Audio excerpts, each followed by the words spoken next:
It's time for an inside look at the most powerful motorsport on the planet. WFO Radio, NHRA Nitro. Stock Eliminator at the Chevrolet Performance U.S. Nationals, one of my favorite categories. And when I had the opportunity to be in the staging lanes and on the starting line for the final round, which was a heads-up in H-Stock Automatic, it was just incredible. Great opportunity. And we're going to hear from the winner, Austin Williams. But I cannot stress enough how this class of the regular cars, you know, like the 9-inch wide tire, very few chassis modifications, if any, some traction bars, basically. The rules package means that of what they are by far the quickest of the breed, as the factory intended. Stock Eliminator. So when you go out to the NHRA, you might be a big fan of John Force or Doug Coletta. You might be a fan of Nitro, the whole idea of 330-mile-per-hour cars. And yes, that is cool, but not necessarily knowledgeable about Lucas Oil Series Racing and Stock Eliminator.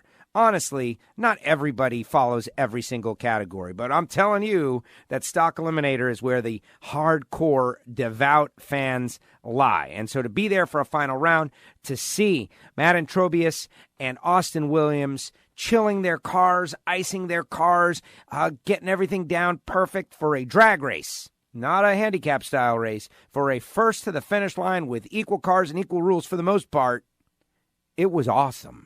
And we're going to hear from Austin just seconds from now. Big thanks to everybody who helped make the U.S. Nationals so great, and all of the sponsors. For instance, Nitro Fish with the WFO Radio T-shirts in the Nitro Fish trailer, among many other fantastic T-shirts. But if you want to get a WFO Radio Podcast T-shirt, go to the Nitro Fish trailer at all the NHRA Mellow Yellow Series events. Or you could go to nitrofishracing.com. Folks like Total Seal, the leader in ring seal technology, totalseal.com. Piston rings. If you are an engine builder, if you work at a shop, we're talking about high-performance stuff. We're talking about over-the-road stuff.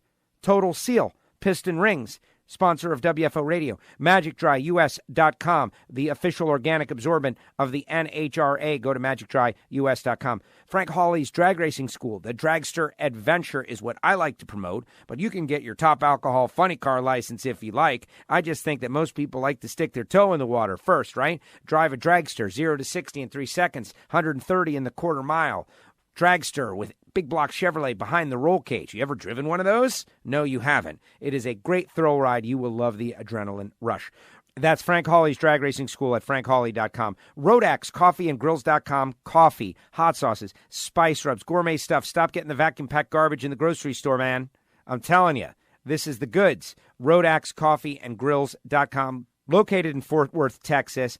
They sell grills. They have a lot of high-end stuff. But the bottom line is, if you want to experience Rodax, get a pound of coffee, roasted fresh per your order, sent to your door, and you'll know exactly what I'm talking about. Samtech.edu, the School of Automotive Machinists and Technology. You can become a CNC machinist, high-performance engine builder. They've got blockhead and CNC programs, motorsport EFI tuning. If you want to become specialized in this field of drag racing, motorsports, and machining, Samtech.edu can help you out. Plus, don't forget to subscribe to the Samtech.edu Factory Stock Podcast. Hangstafers Metalworking Lubricants, Hangstafers Laboratories since 1937. Go to hangstafers.com, HusseyPerformance.net, Drag Racing Edge Magazine, and EV3 Drag Racing for your mobile device. Yes. All right, here we go. Joining us now, he is the Stock Eliminator winner out there at the Chevrolet Performance U.S. Nationals. He did it in a Camaro, talking about Austin Williams. Austin, congratulations on your win. How are you? I'm doing well, Joe. Still trying to digest what happened over the last week or so, but everything's been good so far. Pretty spectacular. Now, you know, in terms of winning Indy, this is your first Indy victory, but what's surprising to me is that this is only the second time you've been to the Big Go. Yeah, normally Indy's a week long, so with my work schedule, a lot of times I don't have that vacation week. Over the last several years, I've been going to Chicago instead, but this year I decided not to go to Chicago, partly because I didn't make the All-Stars. But we didn't do Chicago, so did Indy instead, and luckily it paid off for us. Paid off in a big, big way. Final round victory, but the way it played out is really the story of the deal. Every year there's a Stock Eliminator winner, and it's all very deserving and amazing and all of that. But heads-up final rounds, those are rare, and it came down to what we call a good old-fashioned drag race. But not just that, your last 2 rounds were heads-up. Yeah, I come back from the round of 16 cars, and I told both my parents, I said, we need to find some ice. Now, granted, I was getting ready for the round of 8, and I knew I had a Cobra Jet Mustang next. It wasn't a same class car. But I was telling my parents, I said, we've got to look out because there's potential for a heads-up the next round and in the final because I knew who was still in. And so we were just trying to prepare with ice in terms of getting everything ready and going to chill down. Luckily, it already had lightweight oil in it, so that piece was kind of already taken care of, but we didn't have any ice and all the concession stands were closed because we were running late on Monday. And so we just started preparing for that. And after I wanted 8 cars, I didn't even know I had a heads up until I rolled back into my pit. My parents were dumping ice into the chiller. And so I was like, well, I guess I have a heads up now. So then we went to thrashing in the semis and even more thrashing for the final. But luckily we've kind of been in the heads up Stock Eliminator game for a little while now, so we know how to act quickly and act efficiently in order to get the car ready for us. Okay, and that's the point I want to focus on. Some people have seen the video that I have taken. It's just it was the end of the day. The pros had already run. This is 10 o'clock at night. And I'm down there getting ready for the stock final, and nobody's around. There's no cameras around. There's nothing around. And I just pulled out my phone, and it's Randy Lynn and Bo and Lewis, and everyone's pushing their cars. And to me, it's like an amazing thing going on. But really, all that started back in the pits as you guys prepped for a heads-up final to win the big go against Matt Antrobius. Maybe there's things you can't tell me that you did, but give us a general idea of the work that goes into the car before you pull up to the lanes. Right. So, like I said, we already had the lightweight oil in the car because Indy's just hard to qualify, period, for in stock. So we'd kind of done that at home before we even left for Indianapolis. And so I already had the lightweight oil in it. Now, in terms of just, say, the oil piece, I ran the normal amount of oil that we run in it, albeit lightweight, for the semifinals. But for the final, I said, we're just going to drain out what we can and hope it sticks, because I was just trying to squeeze every little thousandth that we could because, it's the final of Indy. So you've got to get after it. And as Randy Lynn says, be prepared to hang the rods out of it. Besides that, I took enough weight out of it to where we would be 5 pounds over minimum. We chilled it with our chiller that pushes water throughout the cooling system, right? So it goes into the water pump through the radiator and cools off the intake and all that. We had bags of ice on the intake. We had dry ice. We had trying as much to get everything as cold as possible. Beyond that, I raised the back tires. I raised up 2 pounds of air in the back. Because if you're not gripping the tire or folding the tire up underneath itself, as long as it hooks, it's going to be faster with more air in it. And so I went up 2 pounds in the back. I chipped up 200 RPM, just hoping to, like I said, we were squeezing every little ounce. And I don't think there's much of anything else I could have done besides maybe moving my shift points a little bit to squeeze a little bit more out of it. But that's about all she had right there. And when I rolled across the scales, it was 5 pounds over. And luckily we were good enough there and during fuel check and so the win came afterwards. Yes, well, exactly. And to me, that is the essence of this deal. While you were doing it, did you feel like, you were at a performance disadvantage against Matt? Did you feel like you guys were about even? Because you went to the starting line and you absolutely crushed it. I just want to know if you felt you had a good chance or whether you were an underdog going into it. If I had to put a number on it, I'm a numbers guy. I'm an engineer. So if I had to put a number on, I'd probably say we had about a 25 to 30% chance, right, in the final. And the only reason I say that is because Thursday morning during first round of class, I had mine hopped up pretty good to go 11:07. And in the same round, not just 30 minutes later, it was less than that, maybe 15 minutes later, he went at 10:95, right? So he's got me 1200ths right there. And so I knew that I could squeeze a little bit more out of mine, and I figured he might have a little bit left too. I thought at best case scenario, I could get within 600 or 700 of him, really. And so, you know, I thought, well, maybe if we can steal some on the starting line or he doesn't make a good run, it might work out. Unfortunately, or fortunately for me, I was 000, but when I left, I thought I was 20-something on the tree. Oh, really? Because, yeah, you never know with adding that 2 pounds of air in the back tires just makes it leave harder. Between that and chipping up and the motor being cold, period, you kind of lose your spot on the reaction time. And so you're not really guessing, but you're kind of guessing. You're just trying to sit on it a little bit. And so when we left, I thought I was 20-something, but I knew that I had moved on him quite a bit. And once I grabbed high gear, I took one last look over at 1,000 foot just because I knew he would run more mile an hour than me. And so I looked over at 1,000 foot, and I knew he wasn't going to catch me once I had the lead there and the amount of lead that I had there. So I knew we were pretty safe from then on, and I was just hammering the gas pedal through the floorboard. And that feeling, we talk with pro stock racers, we talk with funny car racers, and, they're going so fast that I don't know if there's the time to enjoy it, right? You guys are going like 11:0, and that's very quick and fast too, especially for what the cars are. But you got a little time to experience this now, and here comes that stripe, and you're about to win the Nationals. And what are you thinking at that time? Right. I mean, you're going down through there. Like I said, I grabbed high, and I'm looking over, and I look back towards the finish line, and I look back over, and I'm looking back, because, like you said, we're going 11:0. These cars are decently stable at that speed compared to your pro stock or funny car or whatever.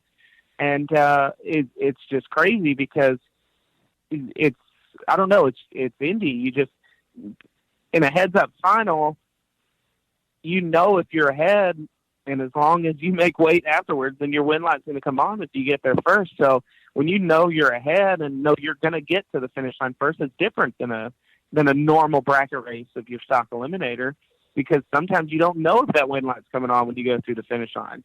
But if you're ahead, I mean, you just kind of enjoy it and maybe get a couple fist pumps in beforehand and start celebrating. And the light comes on, and you have won Indy. I can tell you my perspective on the starting line. Your side of the racetrack went crazy, and when Reinhardt announced Trip 0, that was on you. You got all of it, whether you thought you were 20 or, the racing gods smiled on you, 1,000 right there, whatever. You won Indy, and you turn off the top end of the racetrack, and it's like solitary, right? There's nobody down there, just you and Matt, and everybody had left, not a soul in the grandstand. Who was the first person you saw, when you started to see, friends, family, that kind of thing? Right. So what's funny is just because of the way the heads-ups are, like you go through the finish line, my first thought is get this thing into neutral and shut the motor off, because I don't know how much oil is in it or where it's at. And so I didn't want to hurt anything, but, I shut the motor off, put it in neutral, and I coast around the corner, and Matt was in front of me, and he was coasting as well. And we both stopped right after we turned off the track, and we both got out of our cars right there and shook hands and kind of chatted for just a second before making our way up towards the scales and fuel.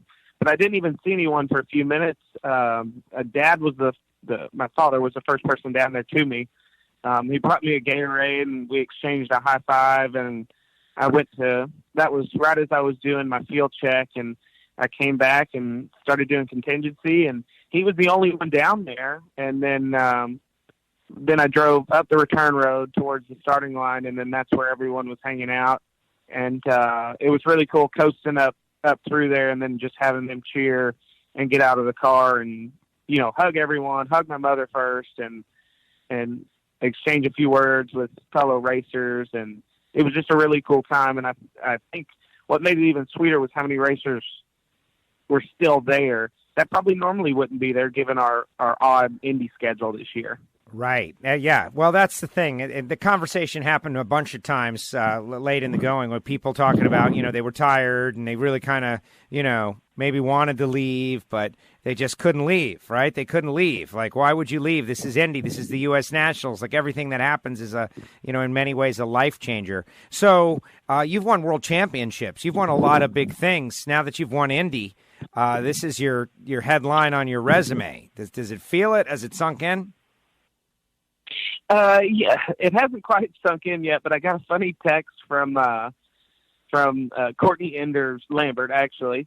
And, but she was talking about my career pre-meme and post-meme, because I don't know if you've seen all the Austin Williams memes that have been all over the internet. I have a bunch of great friends. They just creative, like to, very creative friends. Creative, yeah. And for those that haven't seen it, there's Austin memes about just every aspect of it. That what was the one? I go trip zero to win Indy, and I still can't get her to date me. That was my favorite. Yeah, that was a good one. I also like the because everyone always makes fun of me for wearing Crocs at the racetrack. I like that my Crocs slipped off the brake pedal and that was 000.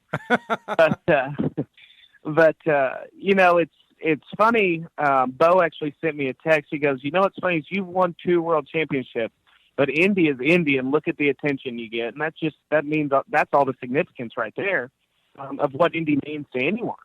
So to notch a win like that is just a real. It hits you. I mean, I don't really have words to explain it other than it's unbelievable. It's crazy. It's overwhelming. Yeah, amazing. Well, I kind of realized something was up when I posted the video, and it's been shared 340 times, which that's not normal. There are big videos on NHRA.com that don't get shared 300 times. Right. Yeah. Your video, which everyone should check it out if they haven't seen it yet. But the video, I think it just captures the essence of Indy, of Stock Eliminator, of sportsmen dragging it out until late hours, and the commentary that Randy Lynn and Lewis provided, and yourself, and I just think it's funny. The very ending, I love the very end where you say it's Indy and Randy Lynn's talking like it's Indy, and then you pan up to the Lucas Oil Arch. I think that's just the most perfect part of it. It's the perfect way to end it. I couldn't describe it any better than that. It's awesome. Well, it's definitely you have been the social media star with your final round and everything attached to it, whether it be memes or videos or otherwise. The sportsman racing community or Lucas Oil racing community has voted yes on this win in the final round. And what's crazy about it is, Alan and I were talking about how it was. It's a bummer that you and others didn't get to have the parade of champions in front of the crowd at grandstands, while the pros are running. For whatever reason, that wasn't meant to happen this year. It was meant to happen a different way. And the way that it happened is like totally unique and great. And, I really appreciate that. Yeah, it's just really cool. I love how somebody described as we're pushing up there, as you can hear a pin drop in there. And I love that. It's just the suspense of what was about to happen.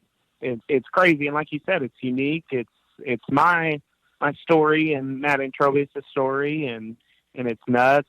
It's crazy. It's Indy 2019 in a nutshell. Amazing stuff. Well, Austin, congratulations.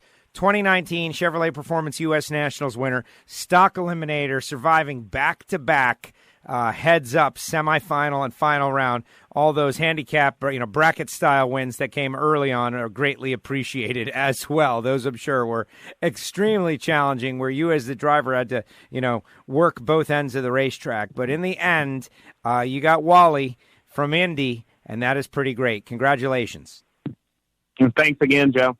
Thanks, Austin. Austin Williams, U.S. Nationals winner, with us here on WFO Radio. And the way he did it, back-to-back, heads-up final rounds, spectacular.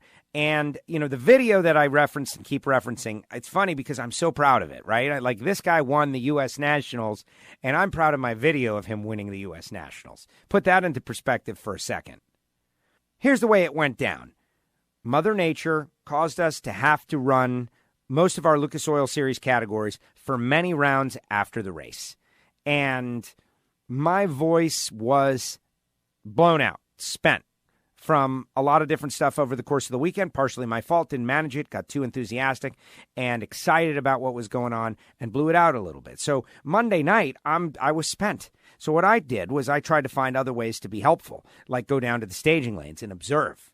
Yes, just in case there were any incredible moments that needed to be captured. So I go down to the staging lanes for the final round. Alan Reinhart is up on the mic. And it's dark. There's nobody in the stands. The bright lights on the stage that is Lucas Oil Raceway. But other than that, a small smattering of people around. And who are these people? Well, on Austin's side, Matt Antrobius was over there.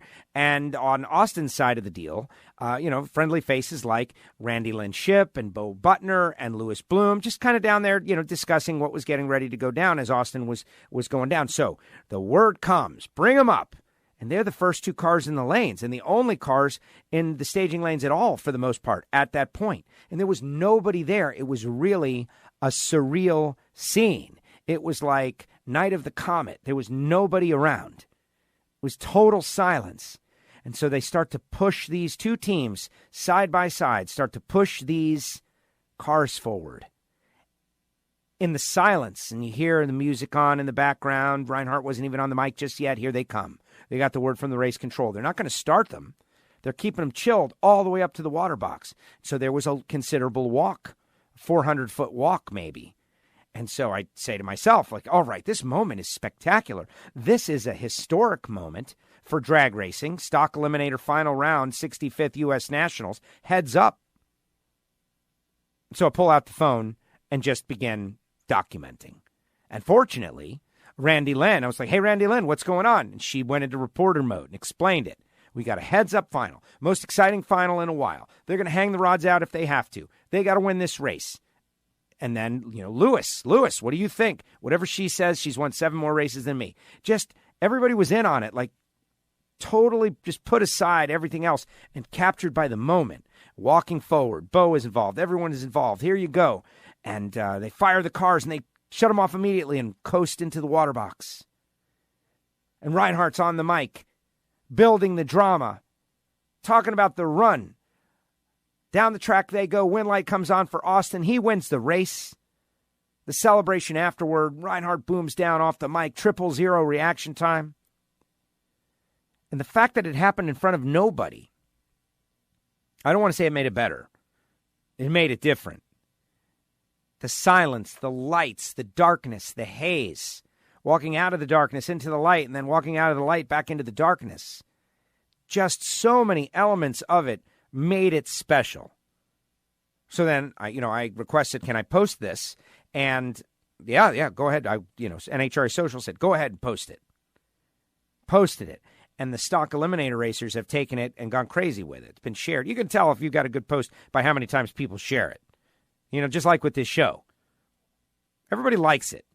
But how many retweet it? That's the question. If you like it, that's like. That's great. You like it. Do you like it enough to share it with your friends and retweet it? And put it all out there so that they can hear and subscribe? That's your choice. And there's nothing anybody can do to make you do that. You got to do it on your own. You got to feel it. Yeah, man, I want my peoples to see this. And you retweet or you share. And it's gotten, hundreds of shares. People pushing it out there for the moment that it was. And I've gotten a lot of texts and whatever. Not that it's bigger than Austin's victory in the final round. But I'm excited about it, as you can tell. As you can tell. I captured a moment that would have been lost to history. And I'm happy about that.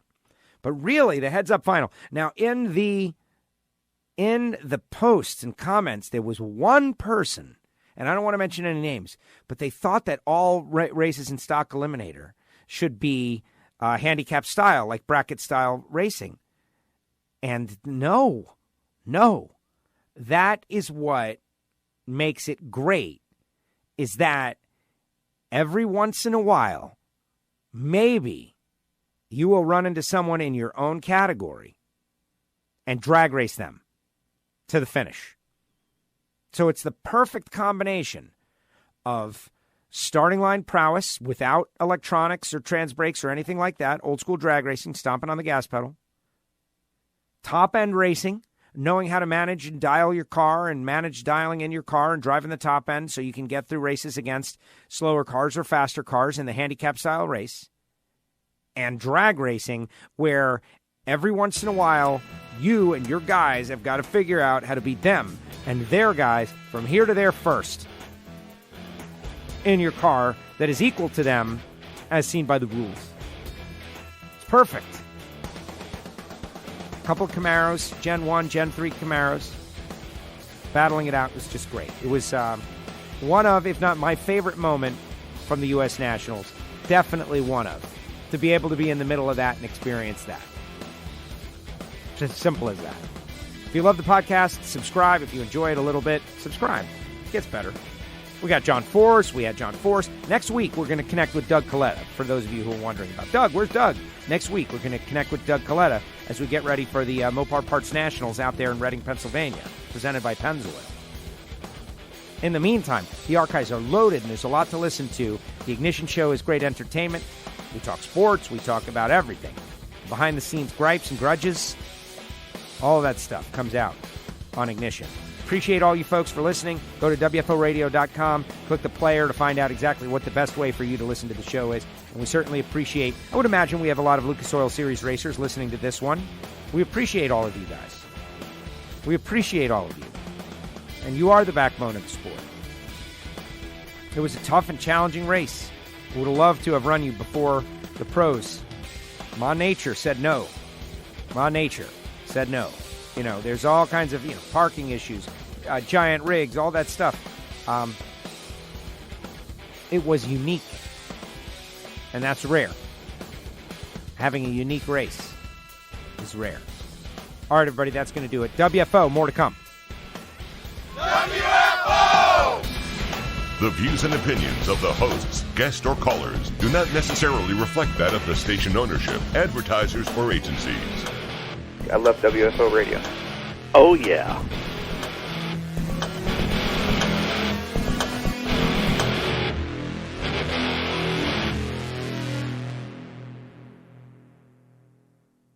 Attention adrenaline junkies, Frank Hawley's Dragster Adventure is calling you. Rides available for the 2020 season. Go to frankhawley.com. They're coming to a track near you. It makes a great gift, and you know the holidays are coming, whether it be licensing for super comp, super gas, all the way up to top alcohol, they can do it. But if you're a drag racing fan and you've always imagined what it might be like to drive a dragster, to accelerate 0 to 60 in 3 seconds and run 10s in the quarter mile, give them a call. 866-480-7223, frankhawley.com, the Dragster Adventure, and tell them you heard it on WFO.